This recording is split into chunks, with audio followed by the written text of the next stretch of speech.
Chapter 21. I was soon introduced into the presence of the magistrate, an old benevolent man with calm and mild manners. He looked upon me, however, with some degree of severity, and then, turning towards my conductors, he asked who appeared as witnesses on this occasion.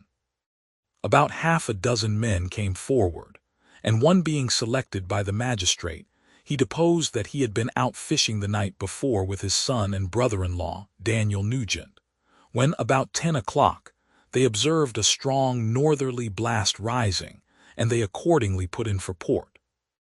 It was a very dark night, as the moon had not yet risen.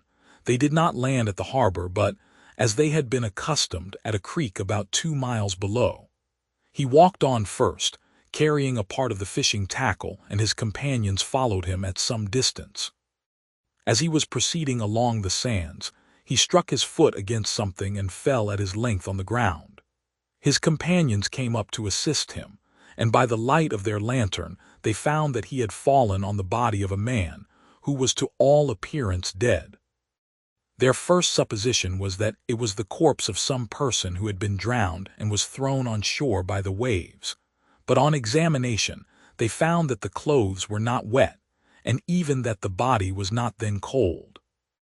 They instantly carried it to the cottage of an old woman near the spot and endeavored, but in vain, to restore it to life.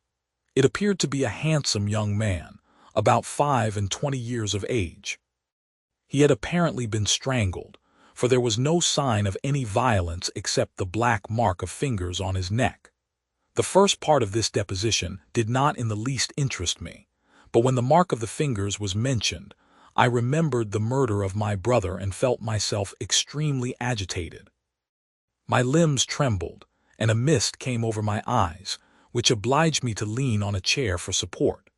The magistrate observed me with a keen eye and, of course, drew an unfavorable augury from my manner. The son confirmed his father's account, but when Daniel Nugent was called he swore positively that just before the fall of his companion, he saw a boat, with a single man in it, at a short distance from the shore. And as far as he could judge by the light of a few stars, it was the same boat in which I had just landed.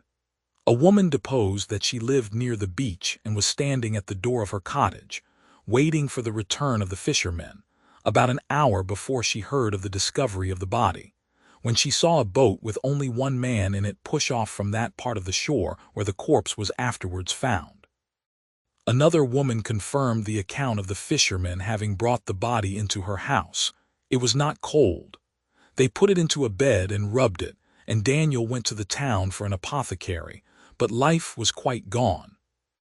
Several other men were examined concerning my landing, and they agreed that, with the strong north wind that had arisen during the night, it was very probable that I had beaten about for many hours and had been obliged to return nearly to the same spot from which I had departed.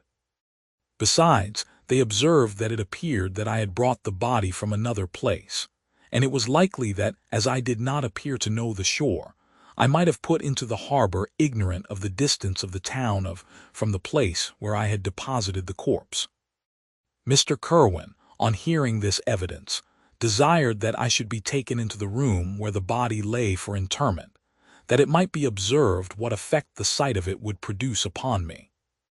This idea was probably suggested by the extreme agitation I had exhibited when the mode of the murder had been described. I was accordingly conducted, by the magistrate and several other persons, to the inn.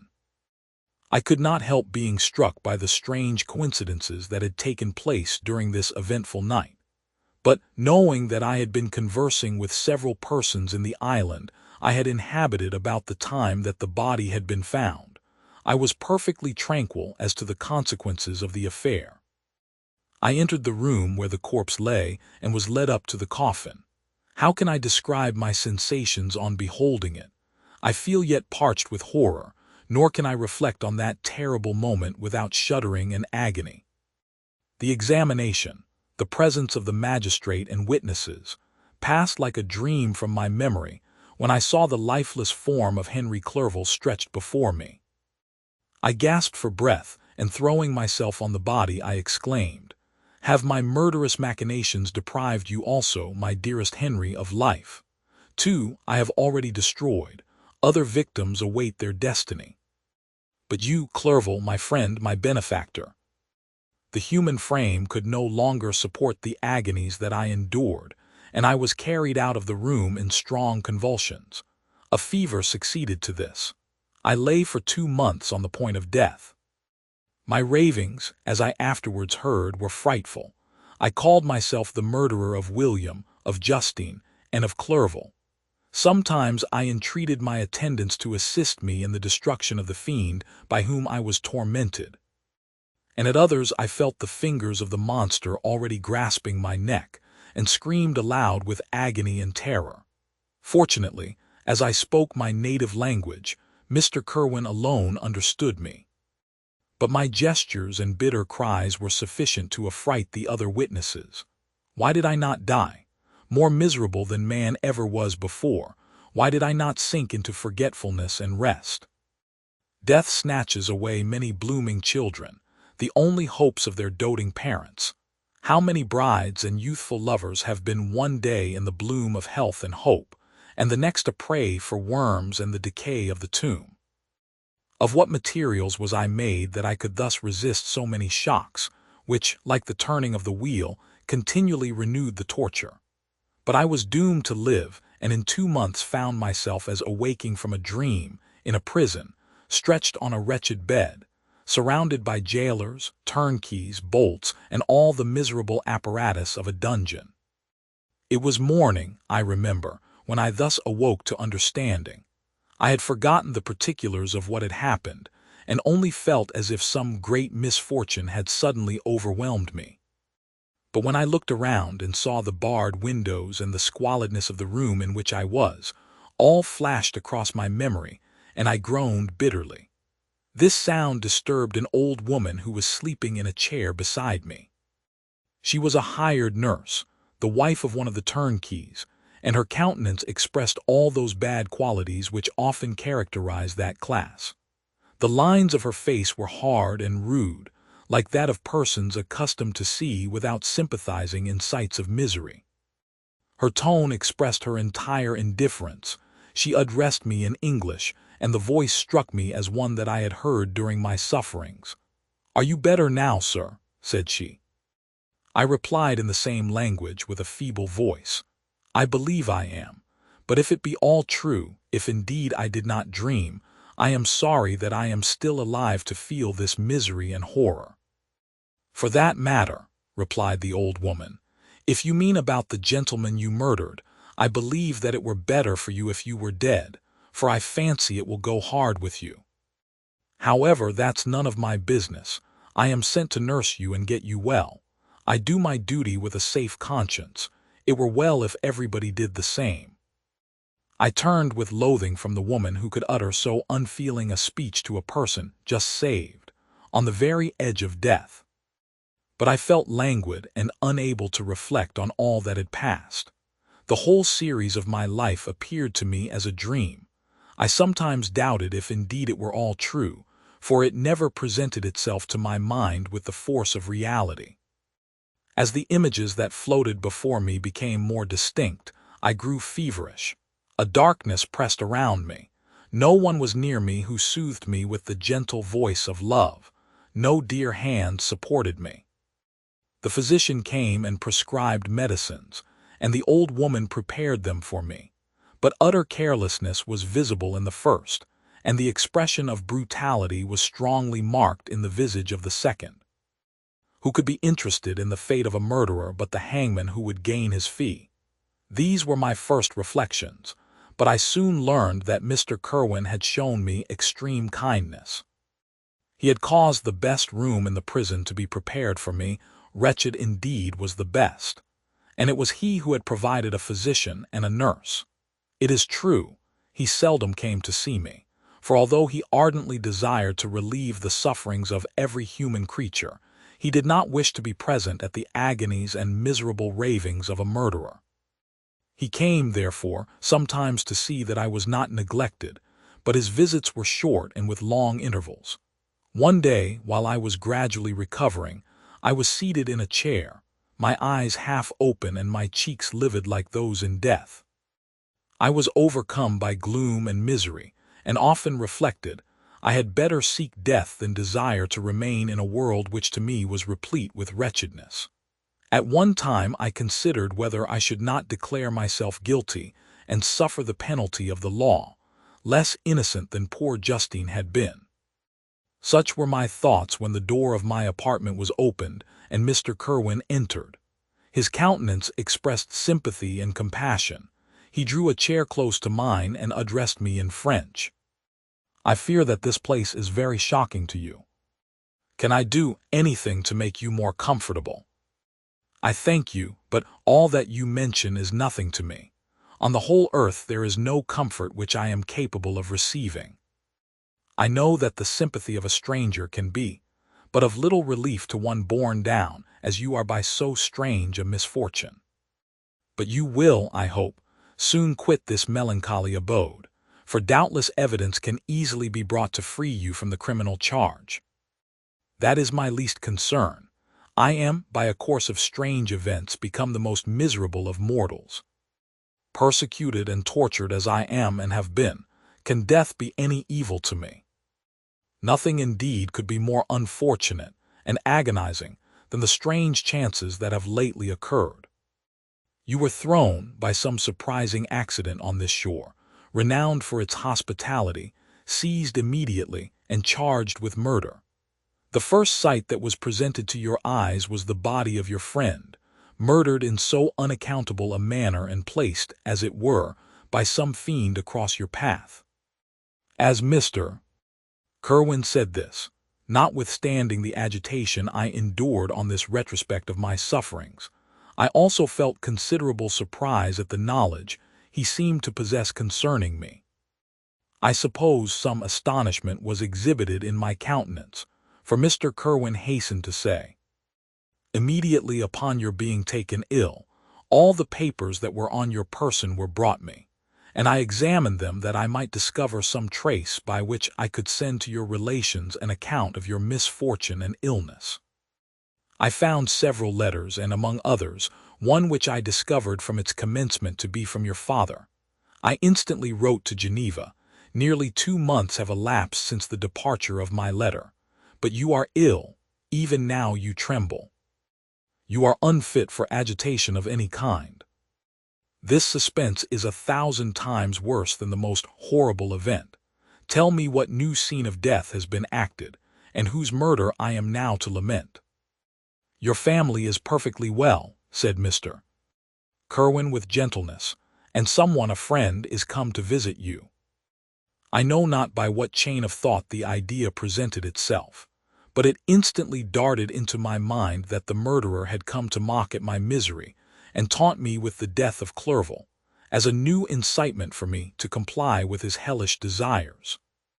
I put my hand before my eyes and cried out in agony, "Oh, take him away, I cannot see him. For God's sake, do not let him enter."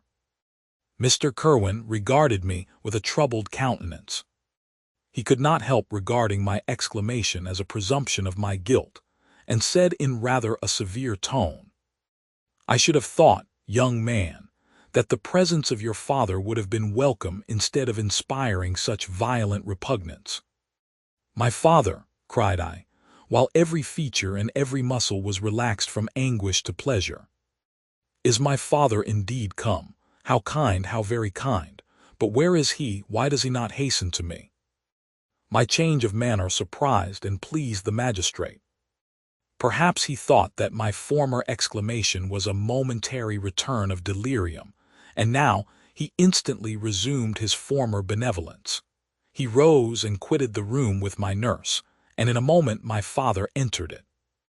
Nothing, at this moment, could have given me greater pleasure than the arrival of my father. I stretched out my hand to him and cried, "Are you then safe, and Elizabeth and Ernest?"